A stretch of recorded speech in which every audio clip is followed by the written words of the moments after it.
YouTube ভিডিওটা কখন viral করে? ইউটিউব ভিডিও ভাইরাল করা হচ্ছে আপনি যখন এই ইউটিউবের অ্যালগরিদম বুঝে, অর্থাৎ তাদের যে ক্যাটাগরি এগুলো মেনটেন করে যদি আপনি ভিডিও ছাড়েন, তাহলে আপনার ভিডিওটি ভাইরাল হবে। তবে ভিডিওটি না টেনে শেষ পর্যন্ত দেখতে থাকুন, তাহলে আপনি বুঝতে পারবেন আসলে আপনার ভিডিওটি কখন ভাইরাল হবে।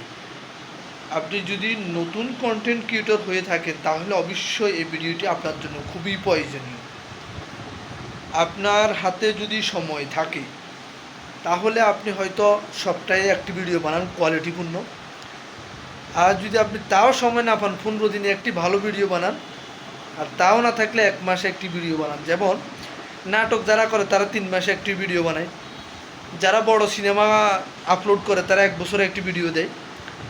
এইভাবে মেনটেন করে যখন আপনি ইউটিউবের অ্যালগরিদম ভিডিও ছাড়বেন, ধরুন ইউটিউব যখন দেখছে আপনি মেনটেন করে 3 দিন পর একটা ভিডিও ছাড়তেছেন, প্রতি 3 দিন পর পর, তখন তারা এটাকে সার্চ লিস্টে, টপার লিস্টে নিয়ে যায়। তখন আপনার যে কোনো একটি ভিডিও ভাইরাল হয়ে যায়, আর তখনই আপনি আপনার কাঙ্ক্ষিত সাফল্যের ধারাটি বুঝতে পারেন। তাহলে আমার পরামর্শ থাকবে আপনাদের প্রতি, আপনারা ইউটিউবে ভিডিও ছাড়বেন নিয়মিত, টাইম মেনটেন করে, শিডিউল মেনটেন করে। 3 দিন হলে 3 দিন, সপ্তাহে হলে সপ্তাহে, আর 15 দিনে হলে 15 দিনে ছাড়বেন।